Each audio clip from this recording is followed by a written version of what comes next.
जब तक सांस है शेर का झंडा नहीं झुकेगा।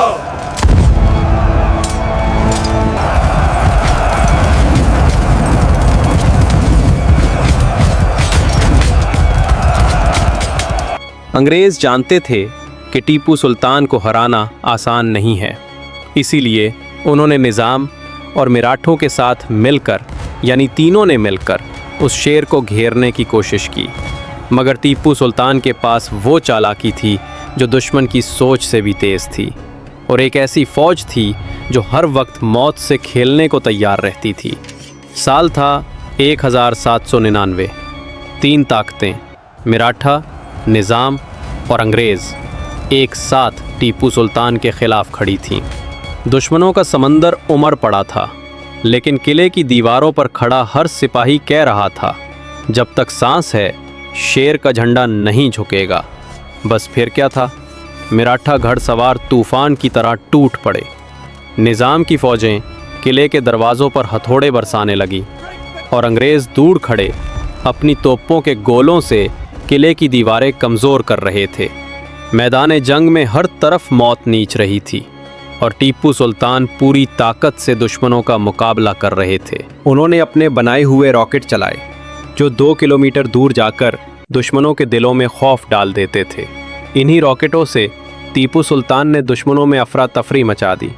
दुश्मन दहशत से कांप उठे, मगर गद्दारी ने सब कुछ बर्बाद कर दिया। किले का एक दरवाज़ा अंदर से खोल दिया गया। दुश्मन अंदर दाखिल हुए और हमला किया। मराठा, निज़ाम और अंग्रेज़ तीनों तरफ से वार कर रहे थे। जंग कई घंटों तक जारी रही। लाशों के ढेर लग गए, खून से मिट्टी सुर्ख हो गई। अब टीपू सुल्तान भी ज़ख्मी हो चुके थे, मगर शेर मैसूर ने तलवार नहीं छोड़ी। आखिरकार अंग्रेज़ की गोली ने उनके सीने को छिलनी कर दिया। वो ज़मीन पर गिर गए और आखिरी सांसों में कहा, गिर कहानी यहाँ ख़त्म नहीं हुई। इनकी मौत के बाद एक बड़ा राज सामने आया। दुश्मनों ने जब मैदान जंग की तलाशी ली तो उन्हें टीपू सुल्तान के लोहे के रॉकेट मिले, जिन्हें देखकर अंग्रेज़ हैरत ज़दा रह गए। इनके कमांडर ने कहा, ये तो आग के तीर हैं, इसके सामने तो हमारी तोपें भी कुछ नहीं। वो रॉकेट बरतानिया ले जाया गए, और फिर टीपू सुल्तान के रॉकेटों से ही यूरोप में नए जंगी हथियारों का दौर शुरू हुआ।